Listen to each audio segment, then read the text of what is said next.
Whoa. Hello. Hey guys. Let's kick off our next talk, navigating AI era, developing a digital brand and IT blogging and blah blah blah. So you can tell from the very title of this talk that it might be 5 hours discussion, but It we will might be try to 10 make it hours, Pash. It 30 might be 10 minutes. hours. Yeah, let's make it 30 minutes. So Okay. let me proceed with our next headliner. Alex, majority of our viewers know you as a YouTuber, IT Beard, right, with some great interviews at your YouTube channel. Some might know you from Темный podcast. Some might know you from AI talk show with Victor. But you clarify yourself as a .NET developer in the internet. We might some find information that you are project manager, DevRel, and etc.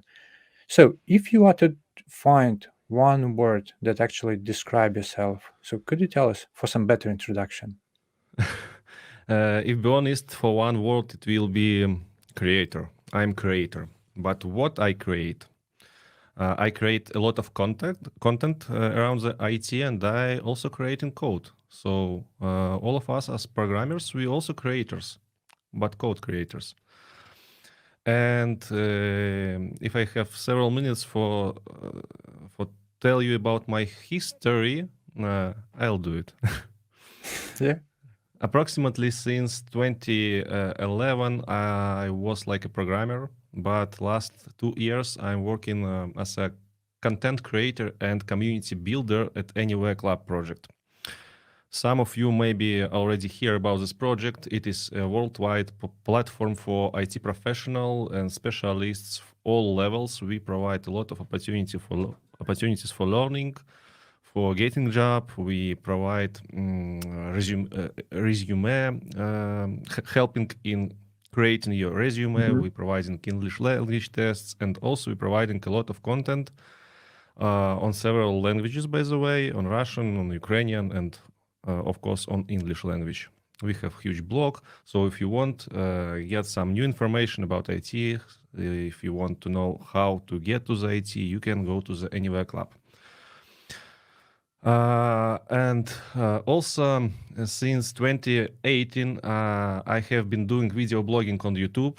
As you know, probably IT Beard. It is my second name because my channel named IT Boroda. That's mean on English IT Beard. Yeah, I am from IT and I have a beard. I make IT and technical content for programmers, and not only for programmers, even for people who interested in science and technical topics.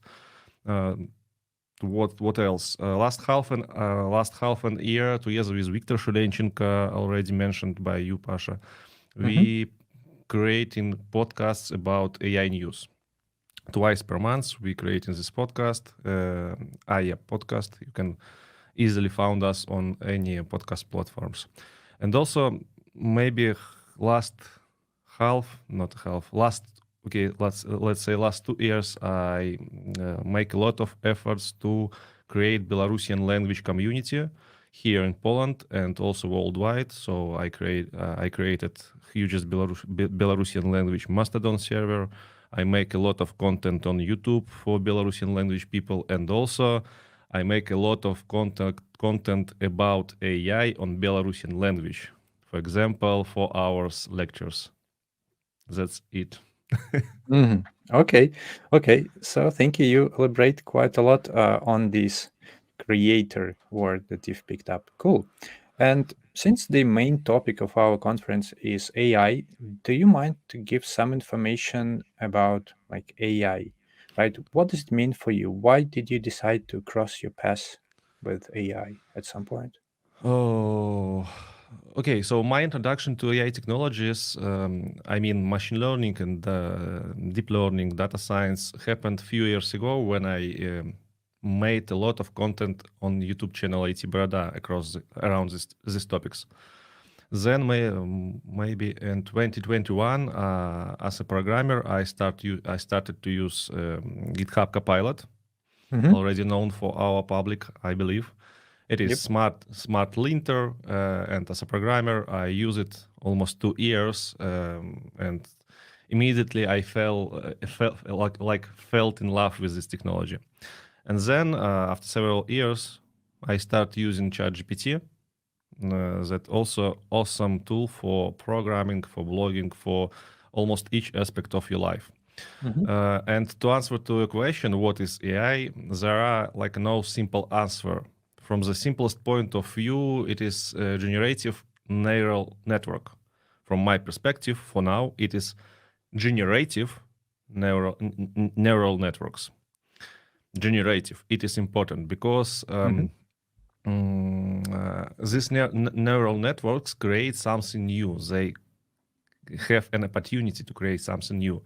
And this is pretty like how our mind works. For example, ChatGPT can generate new text or generate new code. And there are a lot of many examples of such networks like GPT-4, GPT 3.5, Llama, maybe you know it is a network from Facebook. Palm 2, this is network for BART from Google. Claudia, and a lot of different examples. All of these neural networks called LLM, large language models. And for me, large language models today, the most similar in the behavior to something that we can name intelligence. But the definition of the term of intelligence, our natural intelligence, it is pretty hard story, and almost every scientist today can give his or her self explanation of this term. So I will not think of something new here, and probably we will have problem with the definition of this term for today. Okay, I see your point. Thank you, Alex. Well, also you've mentioned so many tools, right? So several times you've mentioned ChatGPT, right? Then you've mentioned Bard, then you've mentioned Llama, and other things. So what is your preference here? What do you think will be the winner, like eventually? Okay, of let's this try a little bit explain. competition? Here we have several huge players on this market. Yeah, it is OpenAI company with ChatGPT and GPT-4. GPT-4 it is like an architecture on which based ChatGPT. Also, GPT-4 provides their service to Microsoft, and Microsoft hosting their Bing AI based on ChatGPT on GPT-4. So Bing AI and GPT-4 it is pretty similar things. We have Google with BART. BART works on their own LLM named Palm 2, and looks like Google make BART only for competition with OpenAI. And from this perspective, looks like BART always somewhere behind of GPT-4, unfortunately. And also we have Anthropic, also a huge company that create LLM named Claudia. And we have Facebook with Llama. What's interesting, Facebook only one company which made LLM for open source. So only Llama can be deployed on your local machine without any problems. What interesting about what can I say about each of these LLMs? For example, BART was released, as I said, in a hurry to show the world that Google is not abandoned by OpenAI. But still, BART is not bad. It is bad in a lot of things in comparison with ChatGPT, but it is not bad in writing code. It is still not better than ChatGPT, the GPT-4, but it is good enough for using every day, so you can try it. About Llama, also interesting things. It is open source LLM, and it means that Llama has much more less power in comparison with GPT-4, but specialists say that it can compete with GPT 3.5. So you can easily use Llama for a lot of tasks. And what is interesting about Claudia from Anthropic, not a Claude, excuse me for my English. Claude has several changes. For example, Claude has context size 100,000 tokens, and it is 3 times more than ChatGPT. Yeah. So you can use Claude as a powerful competitor for Mhm. GPT-4. So, so Alex, to summarize, let's say, what is your idea about, let's say, like next No, year? no, no. Who will win this game? For next Who will be year, yeah. Who will be the most popular, right? yeah, for the next year, it will be OpenAI. It is pretty simple story. OpenAI in this world, like a scientists, they always on ahead of the science. So almost each new things firstly appears in OpenAI products and then brought to other products. So I'm pretty sure that it will be OpenAI. But it is only LLMs. Sorry, Pavel. Here I need 5 more minutes maybe because Sure. Absolutely, go. we not use in programming only LLMs. We use a lot of different tools, and I can say that for now we have 3 main, like a group of tools. First of all, we use smart linters. GitHub Copilot, already known by all of our listeners. Also, I can recommend Code Whisperer. This product from Amazon, and it is almost free, and it can compete with Copilot. And also you can use a lot of bunch of the similar projects, Tab9, Codium AI, but Code Whisperer and GitHub Copilot, it is your choice.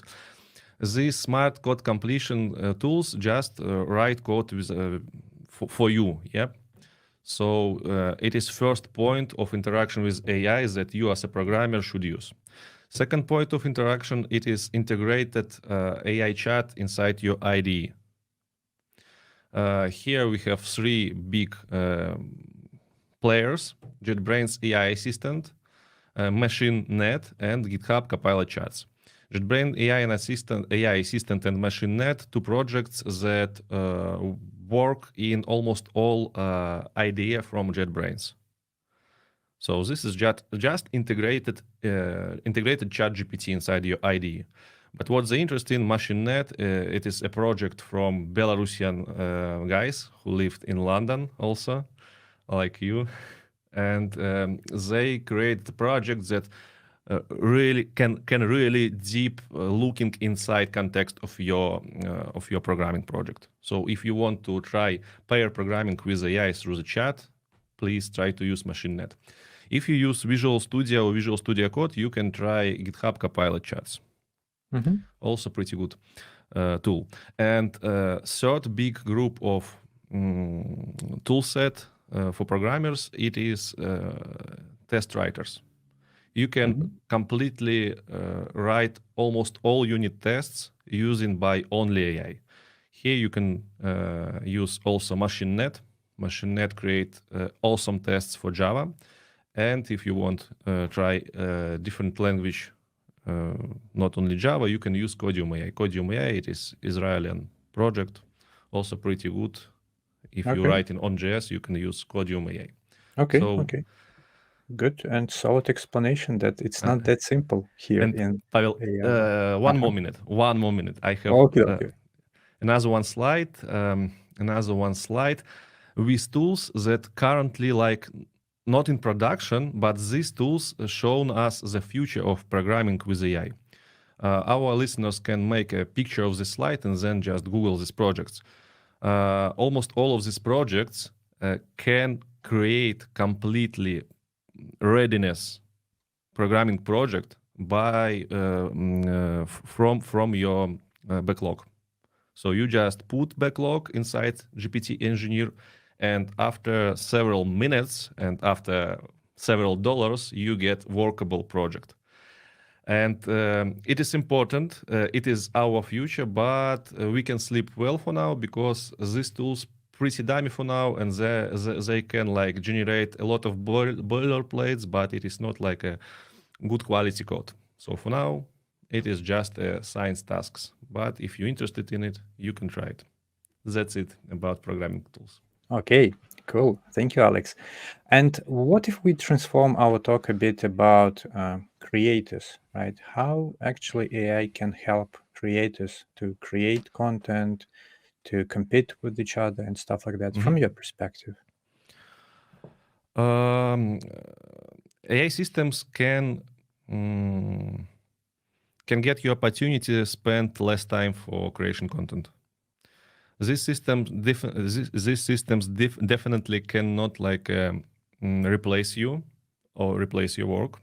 Tot- I mean, a whole pipeline of content creation, but they can pretty good help you in content creation. For example, for blogger activities, I mostly use ChatGPT, and this system great at making drafts of scripts. I make a lot of scripts for preparation as a preparation step to the interview. This tool correction errors in my post because you can hear my English not as well for as it can be. And even sometimes I use ChatGPT for writing unique content. So I can just ask for whole content and just make several changes. And this tool can even make it in my style. So in general, you can also learn how to work with these tools, and it is the most important thing. You need to know how write how how how you can make a prompts. This is the messages that we send to ChatGPT to LLMs. How you can make a prompts more effective. So if you know it, you can do a lot of works with AI assistant. Okay, I see. Yeah.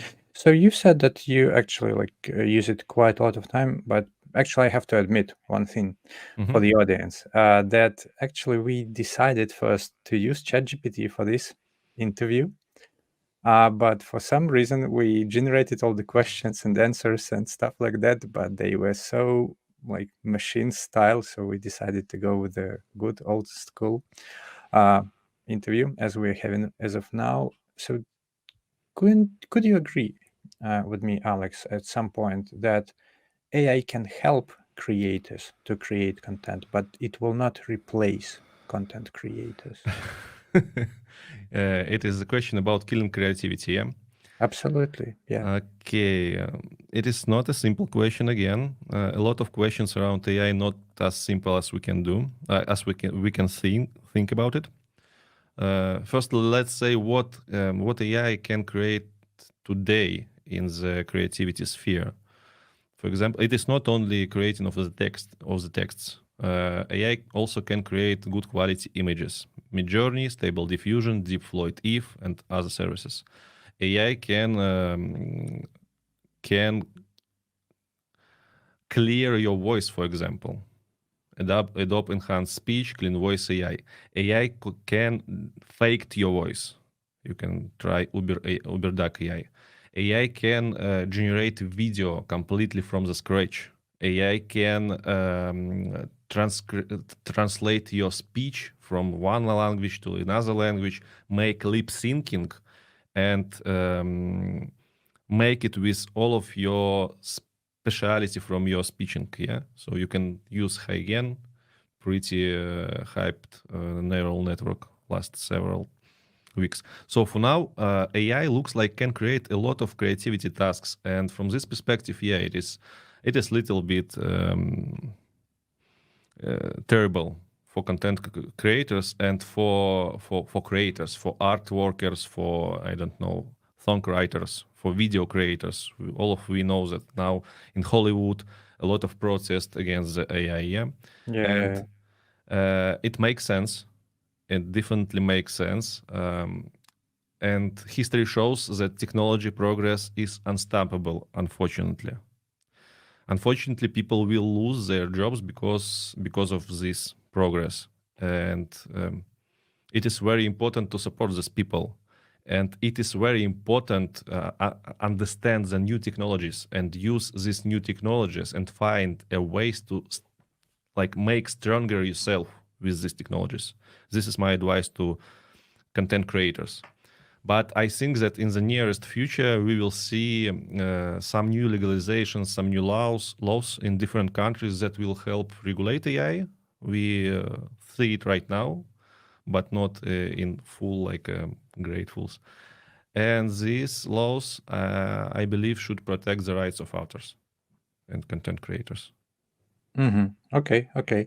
So creativity is a bit like controversial topic. So we might sort of like argue with the like unique context and stuff like that. But what about developers, right? This is like very popular opinion that at some point AI will kill all developers. What are you gonna do? Uh, AI definitely not kill all the developers. To be honest, there are can be two ways: AI kill us or AI don't kill us. Yeah, like with dinosaurs on the street. Yeah. But it is like a joke. I think in the next few years, we as a developers will get used to the new AI tools, and they will become like us. Uh, they will become to us like a general things, like a linters. Yeah, almost all of the people use linters, and I mean just general linters, even not Copilot. So in several next years, we will use AI for pair programming. We will use AI for writing a test, writing a boilerplates, and it will be totally okay. I also think that pair programming, as I said, with AI will become firmly entrance with programmers. And in addition, the style of programming will change, and perhaps we will reach higher levels of abstraction, where the like a monotypes part of coding will be done by AI. And there are a big question: why do we need juniors? Yeah, for example, because all of juniors' tasks can be moved to AI to AI side. And if everywhere we will need like shepherds for AI of middle levels and above, what juniors can do? And the answer is not obvious yet, but it seems that entry into IT will also include basic skills how to work together with AI. Together. Okay. For example, it is possible that position of a middle developer in the nearest future will turn into the first step of career growing in the real IT and real programming. This is our future. Okay. I think. Okay. Cool. Thank you, Alex. I assume that at some point we might wrap up our talk. But what if we try to give some advice, right, to the audience, some from your perspective, right? Let's wrap up all the things about AI, programming, dev creation stuff, and stuff like that. So, from your own perspective, what is the advice from your side to the audience? There can be only one advice: keep an eye of these technologies. Um, keep an eye, try to make yourself more effective, more productive together with AI. This is the future. If you don't know how you can do it, if you don't know where you can find the information, you can use a lot of resources for today. For example, if you understand Russian language, you can subscribe to AI podcast. This podcast placed on YouTube, on all of the podcast platforms. So feel free to subscribe to our podcast. If you're more comfortable with English, you can subscribe to the tone of email. What's the English for? Laters, yep, laters. Yeah, sort of. Yeah, Yeah, newsletter. yep, newsletters. In my opinion, the rundown AI most like a completeness newsletter. So the rundown is it can be your choice, or you can also periodically visit like a catalog of AI projects. Also, a lot of projects that make these catalogs. I prefer Futurepedia. And again, most important thing: tomorrow there will be a demand for programmers who know how to use AI in their work. Yeah. Just keep it in the mind. Okay. Thank you. Good advice, Thank you, Pavel. Alex. Yeah, let me check comments whether we do have some comments for you or not, and otherwise we might wrap up then.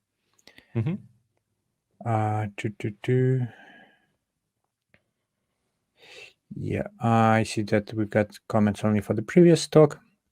So that means that you've explained yourself in a very detailed way. So I just want to say thank you. You've collaborated with the ChatGPT at some point for this talk, I assume, and it really helped you. So yeah, I wish you good luck and all the best with your AI. Thank you very much, Pavel, and thank you all of the team who organized this event. And if our listeners will have some questions to AI about AI to me directly, they can use my contacts on itbeard.com website. So feel free. Thank you Okay. and bye. Thank you. Bye.